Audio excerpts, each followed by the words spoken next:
The sound of rain had never bothered Zachary Sterling much. But on that September evening in 1878, it came down with such violence that even his weathered ranch house seemed to shudder under the assault. He stood at the window of his modest home just outside Wasco, Oregon, watching the downpour turn his land into a sea of mud and wondering if his cattle had sense enough to seek shelter in the canyon where the cottonwoods grew thick. The storm had rolled in from the west without warning, bringing with it a darkness that made the hour seem closer to midnight than 7 in the evening. He was about to turn away when he saw something that made him press closer to the glass, his breath fogging the pane as he squinted through the sheets of rain. There was someone out there. Zachary grabbed his oilskin coat from the hook by the door and jammed his hat down hard on his head before stepping out into the deluge. The rain hit him like a physical force, soaking through his clothes within seconds, despite the protection of the coat. He raised his hand to shield his eyes and moved toward the figure he had seen near the fence line that marked the boundary of his property. As he drew closer, his boots sinking deep into the muddy earth with each step, he could make out the shape more clearly. It was a woman, hunched over on her knees in the driving rain, her hands covering her face as her shoulders shook with sobs that he could not hear over the roar of the storm. "Miss," he called out, quickening his pace. "Miss, are you hurt?" She did not respond, did not even lift her head to acknowledge his presence. When Zachary reached her, he crouched down beside her, placing a gentle hand on her shoulder.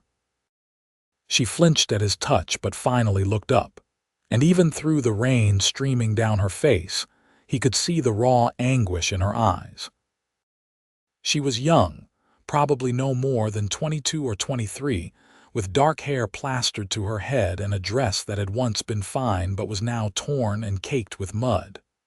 "Please," he said, raising his voice to be heard over the storm. "You cannot stay out here. Let me help you inside." For a moment, she just stared at him as if she could not quite understand his words. Then, slowly, she nodded. Zachary helped her to her feet, supporting her weight as she swayed unsteadily. She was shivering violently, her teeth chattering so hard he feared she might bite through her tongue. He wrapped his arm around her shoulders and guided her toward the house, moving as quickly as the mud and her weakened state would allow. Once inside, Zachary kicked the door shut against the wind and helped the woman to the chair nearest the fireplace. He built up the fire quickly, adding logs until the flames roared and heat began to fill the room. The woman sat motionless, staring at the fire with vacant eyes as water dripped from her clothes and pooled on the floor beneath the chair. "I will get you some dry clothes," Zachary said, already moving toward the bedroom where he kept his things. "They will be too large, but they are better than what you are wearing." He returned with a flannel shirt and a pair of trousers, along with a thick wool blanket. The woman had not moved, had not even seemed to register his absence. He set the clothes on the arm of the chair and cleared his throat awkwardly.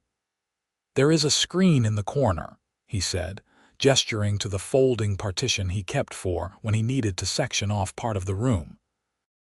"You can change behind there. I will turn my back and tend to making us some coffee." He busied himself at the stove, keeping his eyes averted as he heard the rustle of wet fabric and the soft pad of bare feet on the wooden floor. When the sound ceased, he waited a moment before turning around. The woman had emerged from behind the screen, swimming in his oversized clothes, the sleeves of the shirt hanging well past her hands, and the trousers bunched up around her ankles. She had wrapped the blanket around her shoulders like a shawl, and some color had begun to return to her face from the warmth of the fire. "Sit closer to the heat," Zachary said gently. "I will make you something warm to drink." He prepared the coffee and found some leftover stew from his supper, which he warmed over the stove. The woman accepted both with a quiet murmur that might have been thanks, cradling the tin cup in her hands, as if it were the most precious thing she had ever held. Zachary pulled up another chair and sat across from her, giving her space but staying close enough that she would know she was not alone. They sat in silence for a long time, the only sounds the crackling of the fire and the steady drum of rain on the roof. Zachary did not press her with questions, sensing that whatever had brought her to his fence line in the middle of a storm was not something she was ready to speak about. He simply sat with her, occasionally getting up to add more wood to the fire or to refill her cup when it emptied. It was nearly an hour before she finally spoke, her voice barely above a whisper. "My name is Victoria Newell." Zachary nodded, relieved to hear her voice and to know that she was beginning to emerge from whatever shock had held her silent. "I am Zachary Sterling. This is my ranch, such as it is." "I am sorry," Victoria said, looking down at her hands. "I did not mean to intrude. I was just walking, and I did not realize how far I had gone until the storm came, and then I could not find my way back, and I just—" Her voice broke, and fresh tears began to stream down her face. "I could not go back. I could not." "You do not have to apologize," Zachary said firmly, "and you do not have to go anywhere until you are ready. You are safe here." Victoria looked up at him, her eyes searching his face as if trying to determine whether she could trust his words. Whatever she saw there must have satisfied her, because she nodded slowly and took a shaky breath. "Thank you," she whispered. The storm raged on through the night, and Zachary insisted that Victoria take his bed while he made himself a place on the floor by the fire. She protested weakly, but exhaustion won out, and she soon disappeared into the small bedroom. Zachary lay awake for a long time, listening to the rain and wondering what twist of fate had brought this mysterious woman to his doorstep. He was 30 years old and had been running this ranch alone for the past 3 years, ever since his father had passed and his mother had gone to live with his sister in Portland. It was a solitary life, but it was the only one he knew, and he had grown accustomed to the quiet and the routine of his days. But as he finally drifted off to sleep, he could not shake the image of Victoria's face from his mind, the pain and fear he had seen there, and the fierce protective instinct that had stirred in his chest when he had found her weeping in the rain. The next morning dawned clear and bright, as if the storm had washed the world clean. Zachary woke to find Victoria already up, standing at the window and looking out over his land with a thoughtful expression. She had braided her hair back from her face, and in the morning light he could see that she was even younger than he had first thought, with delicate features and dark eyes that held depths of sorrow he could only begin to imagine. "Did you sleep well?" he asked, getting to his feet and stretching the kinks out of his back. "Better than I have in weeks," Victoria admitted, turning to face him. "I am sorry I took your bed. You should have woken me. I would have been fine on the floor." "Nonsense," Zachary said, moving to the stove to start the coffee. "I have slept in far worse places than a warm floor by a fire. Are you hungry? I can make breakfast." They ate a simple meal of eggs and bread, and Zachary was pleased to see Victoria eat with a healthy appetite, suggesting that the rest and warmth had begun to restore her strength. As they ate, he found himself stealing glances at her, curious about her story but unwilling to pry. It was Victoria who finally broke the comfortable silence that had settled between them. "I suppose you want to know what I was doing out there last night," she said, setting down her fork and looking at him directly. "Only if you want to tell me," Zachary replied. "You do not owe me any explanations." Victoria smiled faintly, a sad quirk of her lips that did not reach her eyes.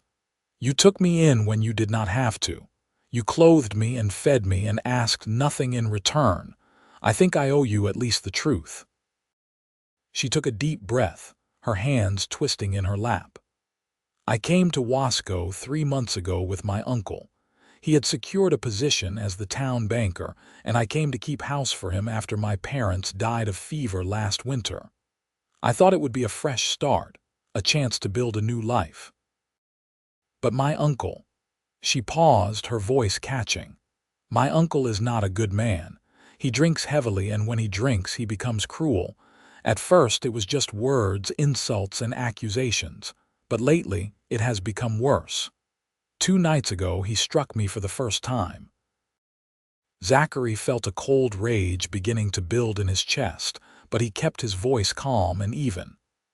"Did he hurt you badly?" Victoria shook her head. "A bruise on my cheek, nothing more, but I knew then that I could not stay. I have no money of my own, no family to turn to, nowhere to go.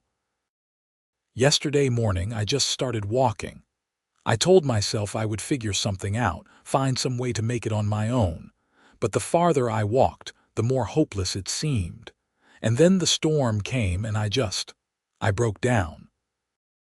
I could not go forward and I could not go back, so I just knelt there in the mud and cried." She looked up at Zachary, her eyes bright with unshed tears. "And then you found me." "I am glad I did," Zachary said quietly. He reached across the table and covered her hand with his own, a gesture of comfort and reassurance. "You do not have to go back to him. You are welcome to stay here as long as you need. I know it is not much, but it is safe, and I give you my word that no one will hurt you under my roof." Victoria stared at him in disbelief.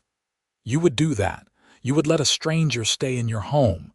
"You are not a stranger anymore," Zachary said with a slight smile. "You are Victoria Newell and you need help. That is all I need to know." Tears spilled down Victoria's cheeks, but this time they were tears of relief rather than despair. "I do not know how to thank you," she said, her voice choked with emotion. "I will earn my keep, I promise. I can cook and clean and tend a garden. I will not be a burden." "You are not a burden," Zachary assured her. "But if it would make you feel better to help out around the place, I will not say no. Running a ranch alone is no easy task, and I would appreciate the company." And so Victoria stayed. Those first few days were tentative, both of them feeling their way through the new arrangement and establishing a rhythm that worked for them both.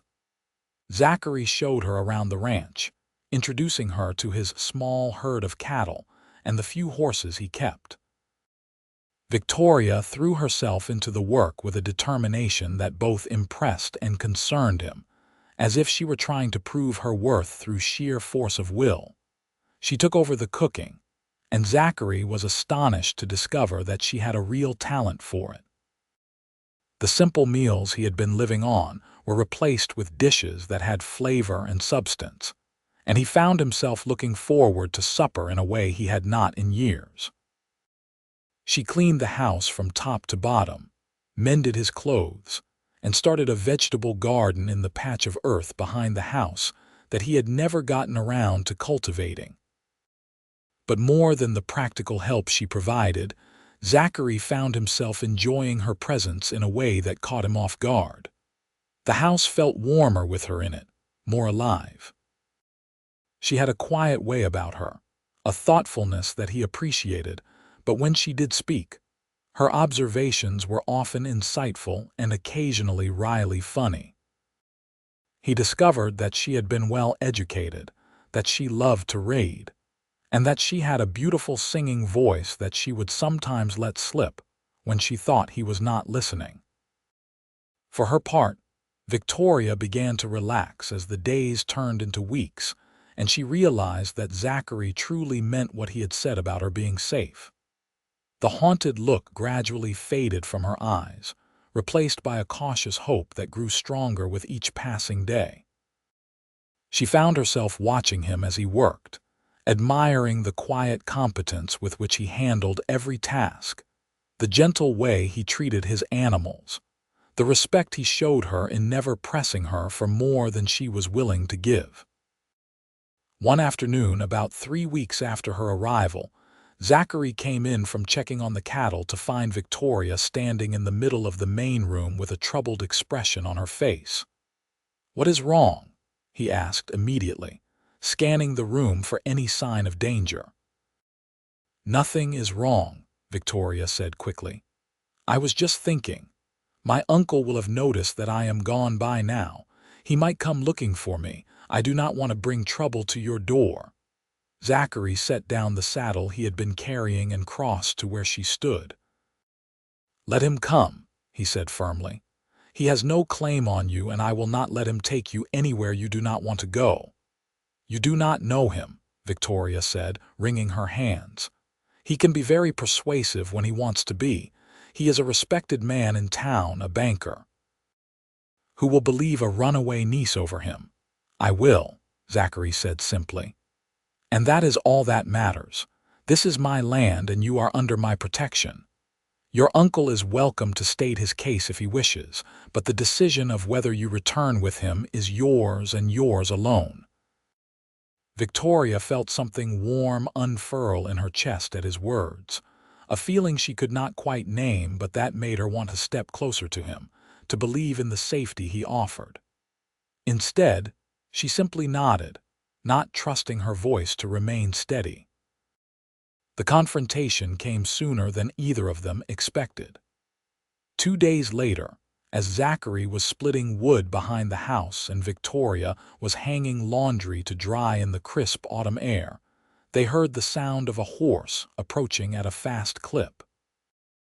Victoria froze, her hands going still on the shirt she was pinning to the line, and Zachary immediately set down his axe and moved to stand beside her.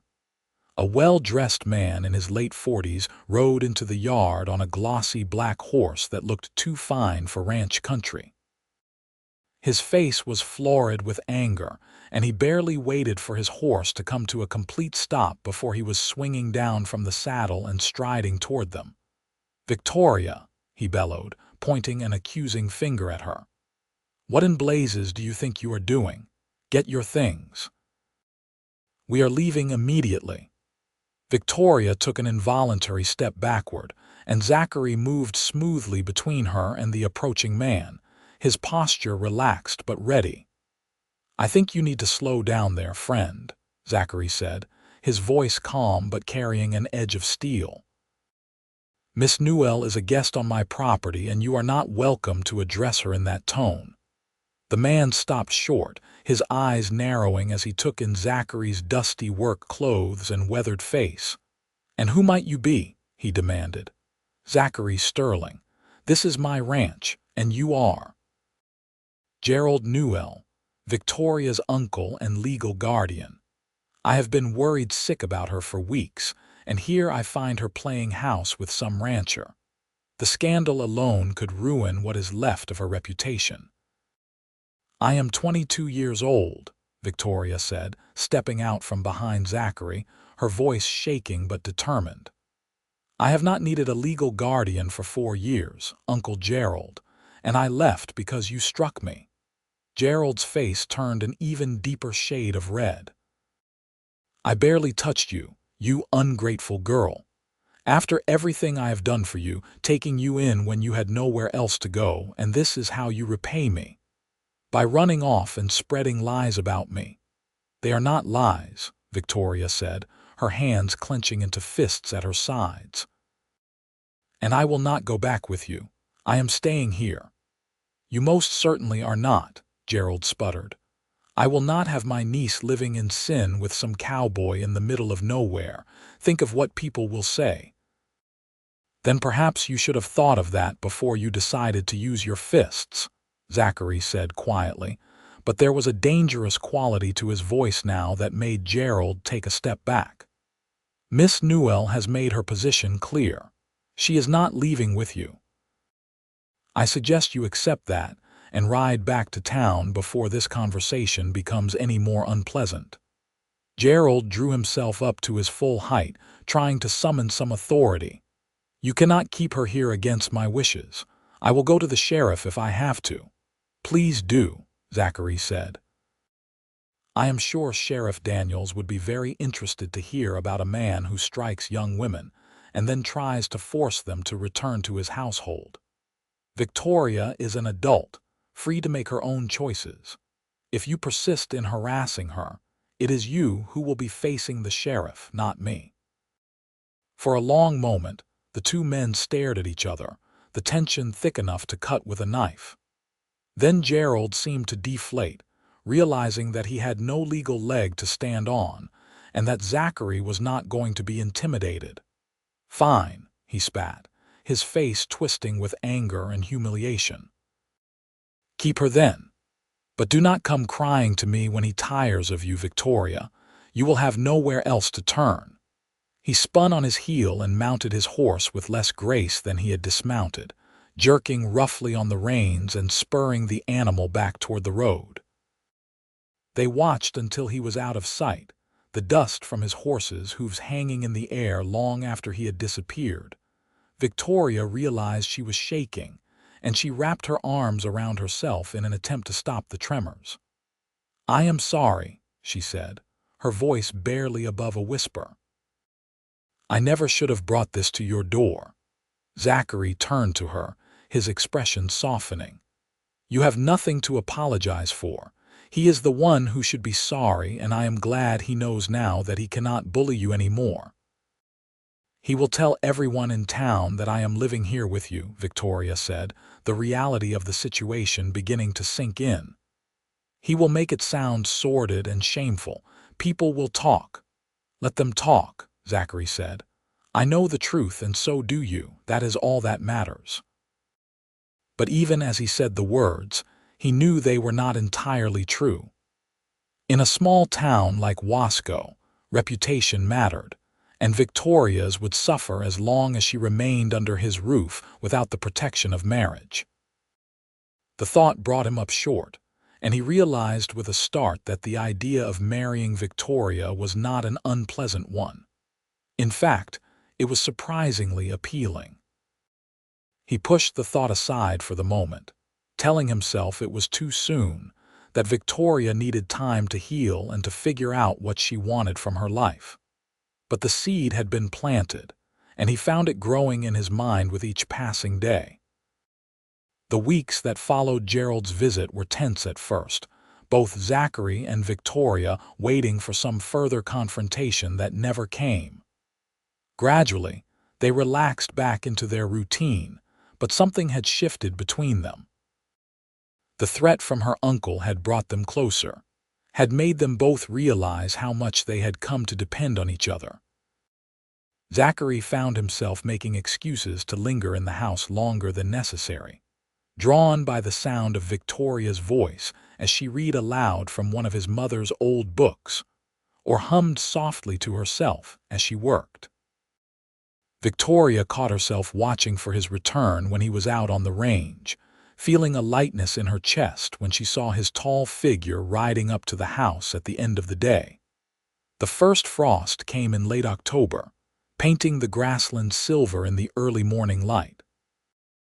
Zachary and Victoria stood together on the porch, wrapped in blankets and watching the sun rise over the distant mountains. Their shoulders were touching, neither of them willing to pull away from the warmth and comfort of the other's presence. "It is beautiful here," Victoria said softly, her breath misting in the cold air. "I never understood the appeal of the frontier before, but I am beginning to see it now. There is a freedom in all this space, a possibility, like the land itself is telling you that you can be whoever you want to be." "Is that what you want?" Zachary asked, turning to look at her. "To be free," Victoria met his gaze, and something passed between them, a recognition that they had both been dancing around for weeks. "I want to be happy," she said simply. "I want to wake up in the morning without fear. I want to feel like I belong somewhere, with someone who sees me for who I am, not who they want me to be." "You belong here," Zachary said, his voice rough with emotion. "If you want to stay, Victoria, truly stay, not just as a guest, but as part of this place, as part of my life." "I would like that very much." Victoria's eyes widened, and she searched his face for any sign that he did not mean what he was saying. "Zachary, I do not want you to feel obligated to me because you took me in. You have already done so much." "This has nothing to do with obligation," Zachary interrupted, setting down his blanket and taking her hands in his. "Somewhere along the way, you stopped being someone I was helping and became someone I cannot imagine living without. I know I am not much, just a rancher with a modest spread and no grand prospects, but I can promise you that I will spend every day trying to make you happy, trying to be worthy of the gift of your presence in my life." Tears spilled down Victoria's cheeks, but she was smiling, a radiant expression that transformed her face. "You are already worthy," she whispered. "You are the best man I have ever known, Zachary Sterling, and yes, I want to stay. I want to build a life here with you if you will have me." Zachary pulled her into his arms, holding her close as relief and joy washed over him. "I will have you," he said against her hair, "for as long as you will let me." They stood like that for a long time, wrapped in each other's arms as the sun climbed higher in the sky and the frost began to melt from the grass. When they finally pulled apart, Zachary cupped Victoria's face in his hands and leaned down to kiss her, a gentle meeting of lips that held all the promise of the future they would build together. They were married 3 weeks later in a simple ceremony at the small church in Wasco. The reverend who performed the service was kind, asking no questions about the haste of the arrangement or the rumors that had been circulating about the banker's niece and the rancher who had taken her in. A few of Zachary's neighbors attended, ranchers and their wives who had known his family for years and who welcomed Victoria with open arms, sensing the genuine affection between the newlyweds. Gerald Newell did not attend, and Victoria was grateful for his absence. She had sent him a letter informing him of her intention to marry, more as a courtesy than because she sought his approval. He had not responded, and she took his silence as acceptance, or at least resignation to the situation. The wedding was small and unpretentious, but to Victoria, it was perfect. She wore a simple dress of deep blue wool that she had sewn herself from fabric Zachary had purchased for her in town, and she carried a small bouquet of late-blooming wildflowers that he had picked that morning. When the reverend pronounced them husband and wife, Zachary kissed her with a tenderness that made her heart overflow with love for this good, steady man who had seen her at her lowest point and had chosen to stand beside her. They returned to the ranch as the sun was setting, painting the sky in shades of orange and pink. Zachary lifted Victoria down from the wagon and held her in his arms, looking down at her with an expression of such pure happiness that she felt tears prick at her eyes. "Welcome home, Mrs. Sterling," he said, and the words settled around her like a warm embrace. That first winter of their marriage was harsh, with snow piling up so high that Zachary sometimes had to dig a path from the house to the barn just to tend to the animals. But inside the ranch house, there was warmth and light and laughter. Victoria proved to be an excellent partner in every sense, working alongside Zachary to care for the livestock, keep the house in order, and plan for the future of the ranch. They talked for hours by the fire on those long winter nights, learning everything about each other. Zachary told her about growing up on the ranch, about his dreams of expanding the herd and building a legacy that would last for generations. Victoria shared memories of her childhood in Missouri, of her parents who had loved books and learning and had passed that love on to their daughter. She spoke of her grief at losing them and her gratitude at having found a new home, a new family with Zachary. They also discovered the depth of their physical attraction to each other, coming together with a passion that surprised them both. Zachary was always gentle with Victoria, mindful of her past hurt and determined to show her that love could be tender and joyful. Victoria responded to his touch with an abandon that delighted him, shedding the last of her fears and insecurities in the safety of his arms. Spring came late that year, but when it finally arrived, it brought with it a rush of new life. The prairie bloomed with wildflowers, the cattle calved successfully, and Victoria discovered that she was pregnant. She told Zachary one evening in April as they sat on the porch watching the sunset, placing his hand on her still flat stomach with a shy smile. "We are going to have a baby," she said, her voice filled with wonder. "You are going to be a father, Zachary." For a moment he could only stare at her in stunned silence. Then he let out a whoop of joy and picked her up, spinning her around until she laughed and begged him to put her down before they both fell over. "A baby," he kept repeating, shaking his head in amazement. "We are going to have a baby." "Are you happy?" Victoria asked, suddenly uncertain. They had not discussed children, and she worried that it might be too soon, that he might not be ready. "Happy," Zachary said, pulling her close and pressing his forehead to hers. "Victoria, I am more than happy. I am blessed, blessed beyond measure." The pregnancy progressed smoothly, and Victoria bloomed with health and happiness. Zachary became almost comically protective, insisting that she not lift anything heavy or work too hard. Victoria tolerated his fussing with good humor, knowing it came from a place of love, but she continued to work alongside him on the ranch as much as she was able, only slowing down in the final months when her growing belly made movement more difficult. They prepared for the baby's arrival with a mixture of excitement and nervousness, neither of them having much experience with infants.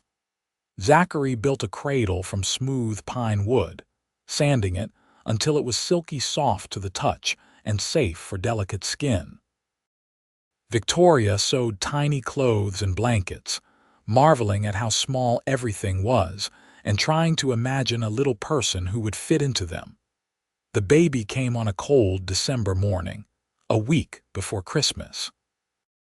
The labor was long and difficult, and there were moments when Zachary feared he would lose Victoria, lose this woman who had become the center of his world. But she was strong, stronger than she knew, and when the midwife finally placed a squalling, red-faced infant in her arms, Victoria looked up at Zachary with exhausted triumph in her eyes. "A son," the midwife announced, cleaning the baby with practiced efficiency. "A healthy boy." Zachary looked down at his son, this tiny miracle that he and Victoria had created together, and felt his heart expand in a way he had not known was possible. The baby had a shock of dark hair like his mother and a surprisingly loud cry for someone so small. When Victoria placed him in Zachary's arms, he held the child with infinite care, awed by the trust she was showing him, by the perfection of this new life. "What should we name him?" Victoria asked, watching the two of them with a soft smile. They had discussed names throughout the pregnancy, but had never quite settled on one.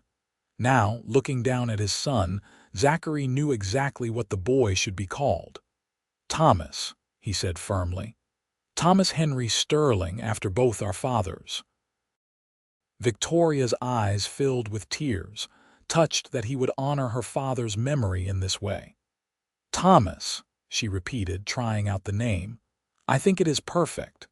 The first years of Thomas's life were challenging but filled with joy. The ranch continued to prosper, and Zachary was able to expand his herd and purchase additional land from a neighbor who was retiring. Victoria proved to be a devoted mother, but she also continued to be a full partner in running the ranch, often working with Thomas strapped to her back as she tended the garden or helped move cattle from one pasture to another. They fell into a rhythm as a family, each day bringing its own small pleasures and challenges. Zachary would wake early to tend to the livestock, while Victoria would prepare breakfast and care for Thomas. They would work together through the day, teaching Thomas as he grew older how to feed the chickens, collect eggs, and groom the horses. In the evenings, they would gather together as a family, reading by firelight or playing simple games that made Thomas giggle with delight. When Thomas was 3, Victoria became pregnant again. This time, the pregnancy was easier, and she gave birth to a daughter they named Sarah after Zachary's mother. Sarah was a quieter baby than Thomas had been, with her father's gray eyes and a contemplative nature that made her seem wise beyond her infant years. As the children grew, the ranch house rang with laughter and the patter of small feet. Thomas was adventurous and bold, always getting into mischief and testing the boundaries of what he was allowed to do. Sarah was gentler but no less determined, following her older brother everywhere and insisting on doing everything he did, despite being 3 years younger. Victoria sometimes thought back to that night when Zachary had found her weeping in the rain, broken and hopeless, with no idea of what the future would hold. She could hardly believe how much her life had changed, how the despair she had felt then had given way to a happiness she had never imagined possible. Zachary had given her not just shelter from the storm but a home, a family, a purpose, and a love that grew deeper with each passing year. One evening, when Thomas was 7 and Sarah was 4, the family sat together on the porch watching the sun set over the prairie. The children were playing with a litter of barn kittens that had been born a few weeks earlier, their laughter ringing out in the still evening air. Zachary and Victoria sat close together on the porch swing, his arm around her shoulders and her head resting against his chest. "You remember the first night I came here?" Victoria asked quietly, not wanting to disturb the children but feeling a sudden need to acknowledge how far they had come. "Every detail," Zachary said, pressing a kiss to the top of her head. "I remember thinking you were the most beautiful thing I had ever seen, even soaked to the bone and covered in mud." Victoria laughed softly. "I remember thinking you must be an angel or a madman to help a stranger the way you did." "I am neither," Zachary said with a smile. "Just a man who was lucky enough to be looking out the window at the right time." "No," Victoria said, lifting her head to look at him. "You are a good man, Zachary Sterling. The best man I have ever known. You saved me that night in more ways than you will ever fully understand. You gave me back my life, my hope, my ability to trust and to love. You gave me everything." Zachary cupped her face in his hand, his thumb gently stroking her cheek. "You gave me everything too," he said softly. "Before you came, I was just going through the motions, living but not really alive. You brought light and warmth and purpose into my life. You made this house a home. You gave me a family. I am the one who was saved, Victoria, by you." They kissed as the sun dipped below the horizon, painting the sky in brilliant shades of gold and crimson. The children, absorbed in their play, did not notice their parents' tender moment, but that was fine. There would be many more such moments over the years, a lifetime of them, each one precious and perfect in its own way. As the years passed, the Sterling Ranch continued to grow and prosper. Thomas grew into a responsible young man, taking on more and more of the ranch work as Zachary began to slow down with age. Sarah showed a talent for working with horses, and she helped her father start a side business breeding and training stock for other ranchers in the area. Victoria and Zachary grew old together, their love deepening with each year that passed. They added more children to their family over the years, 3 more in total, until their house was bursting with noise and energy and life. But no matter how busy things got, they always made time for each other, stealing moments alone whenever they could to talk and laugh and simply be together. When Thomas was 21, He announced his intention to marry a young woman from Wasco named Margaret, the daughter of the general store owner. The wedding was held at the ranch, with half the town in attendance, and Victoria cried tears of joy as she watched her firstborn pledge his life to his bride. The house that had once sheltered just one lonely rancher now overflowed with family and friends, with love and celebration. Sarah married 3 years later, choosing a quiet rancher from a neighboring spread who reminded Victoria very much of Zachary in his youth.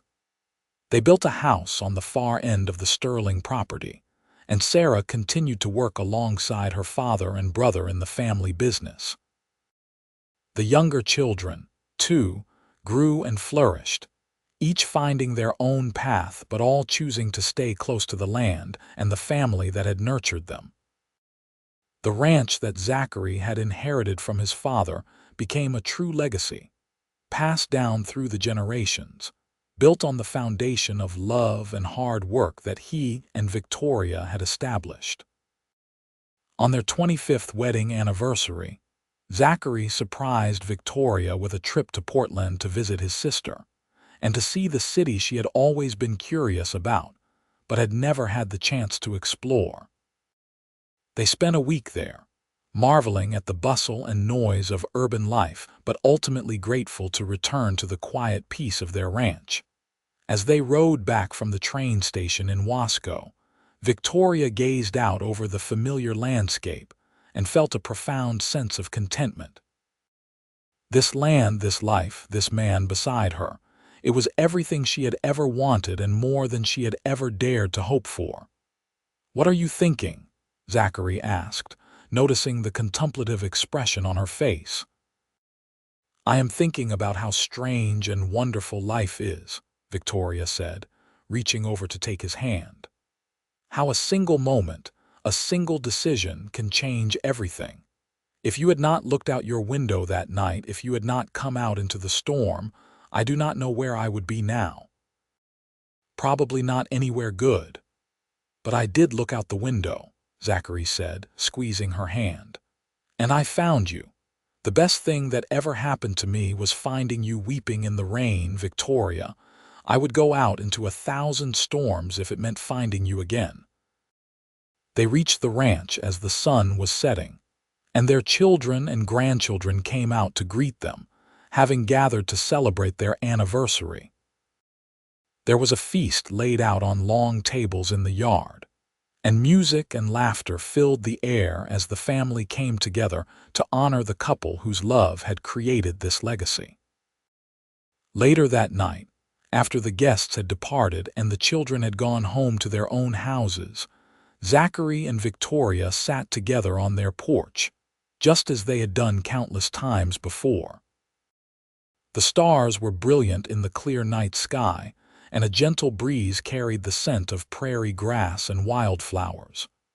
"You have any regrets?" Victoria asked, leaning her head against Zachary's shoulder. "Anything you wish you had done differently?" Zachary was quiet for a moment, considering the question seriously.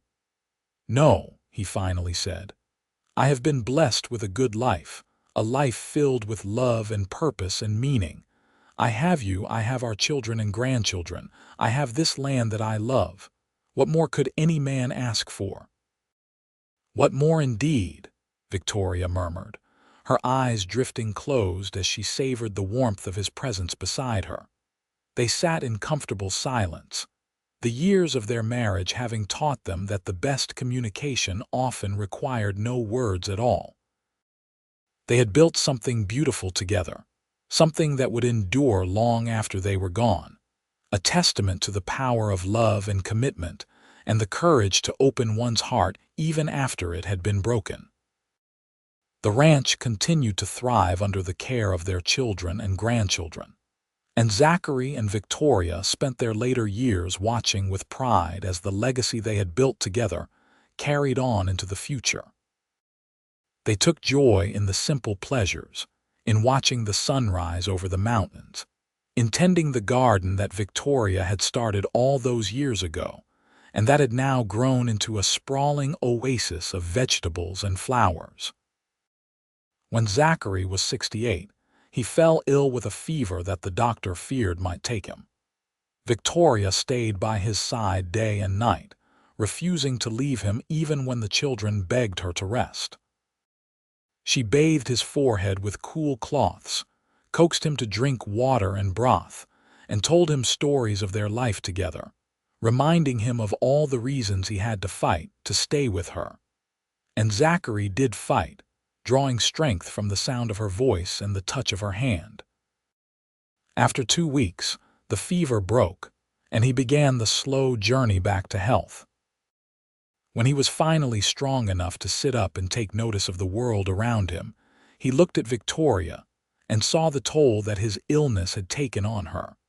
The dark circles under her eyes and the lines of worry etched into her face. "You should have rested," he said, his voice still weak but filled with concern for her. "I have the rest of my life to rest," Victoria said firmly. "I was not going to waste a moment of the time we have left together by being anywhere other than at your side." Zachary pulled her into his arms, holding her as tightly as his weakened state would allow. "I love you, Victoria Sterling," he said fiercely. "I have loved you from the moment I found you in the rain, and I will love you until my dying breath and beyond." "And I love you," Victoria whispered against his chest, "always and forever." Zachary recovered fully from his illness, and the experience served to remind them both of how precious their time together was. They made the most of every day, taking long walks around the property when the weather was good, sitting together reading or doing small tasks that allowed them to be close to each other. Their love had weathered storms both literal and figurative, had grown and deepened through years of joy and sorrow, triumph and struggle.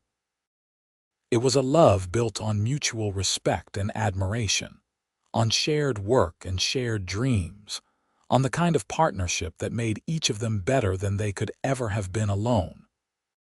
When Victoria was 70, she began writing down the story of her life, of how she had come to Oregon broken and afraid, and had found healing and love in the arms of a rancher who had seen past her tears to the strong, capable woman beneath. She wrote of their courtship and marriage, of the children they had raised and the life they had built together. She wrote it all down so that future generations would know the story of how the Sterling legacy had truly begun, not with land or cattle, but with an act of compassion on a stormy night.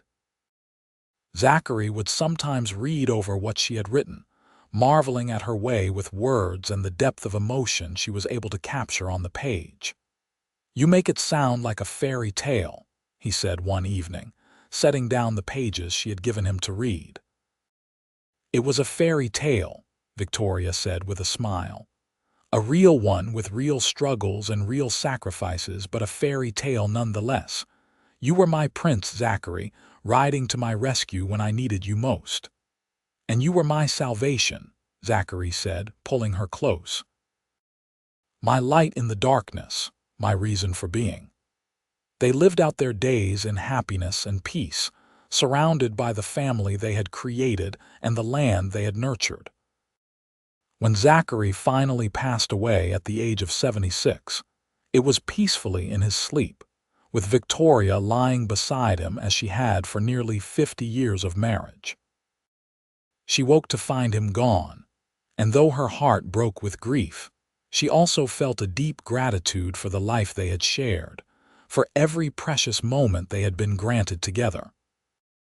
Victoria lived for another 5 years after Zachary's death, spending her time with her children and grandchildren and great-grandchildren, all of whom had been touched by the love that she and Zachary had shared. She finished the story she had been writing, ensuring that their legacy would live on not just in the land and the cattle but in the hearts and minds of those who came after. On a spring morning in 1933, Victoria passed away in her sleep at the age of 77. Her children found her in the bed she had shared with Zachary, a peaceful smile on her face, as if she had finally been reunited with the man she had loved for most of her life. In her hand was clutched a faded photograph of the two of them on their wedding day, both of them young and radiant with hope and love. The family buried Victoria beside Zachary in the small cemetery on the hill overlooking the ranch, the place where they could watch over the land and the legacy they had built together. At the funeral, Thomas read from the memoir his mother had written, sharing with all gathered the story of how a rancher had found a woman weeping in the rain, how he had sheltered her, and how she had never left his side. It was a story of love conquering fear, of kindness creating a foundation for a lifetime of happiness, of two souls who had found each other when they needed it most, and had held on through every challenge and every joy. It was a story that the Sterling family would tell for generations, a reminder that the greatest legacies are not built on wealth or power, but on love and the courage to offer shelter to those in need of it. The ranch continued to thrive long after Victoria and Zachary were gone, each generation adding to what had been built before while staying true to the values that the founders had established.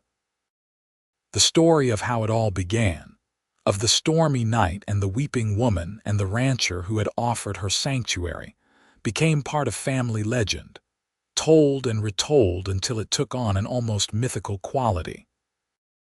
But those who had known Victoria and Zachary personally, who had witnessed the depth of their love and the strength of their partnership, knew that the story needed no embellishment. The truth was extraordinary enough, a testament to the transformative power of compassion and the enduring nature of true love. And so the legacy lived on, not just in the land that bore the Sterling name, but in the hearts of all who heard the story and were inspired by it to open their own hearts, to offer shelter to those in need, to believe that love could indeed conquer all, even the darkest storms.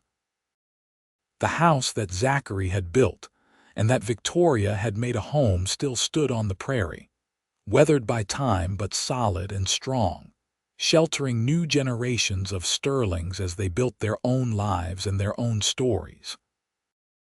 And on stormy nights, when the rain came down hard and the wind howled across the plains, it was said that if you listened closely, you could hear the echo of two voices, laughing together in the warmth and safety of their love, a love that had begun with tears in the rain and had grown into something eternal and unbreakable.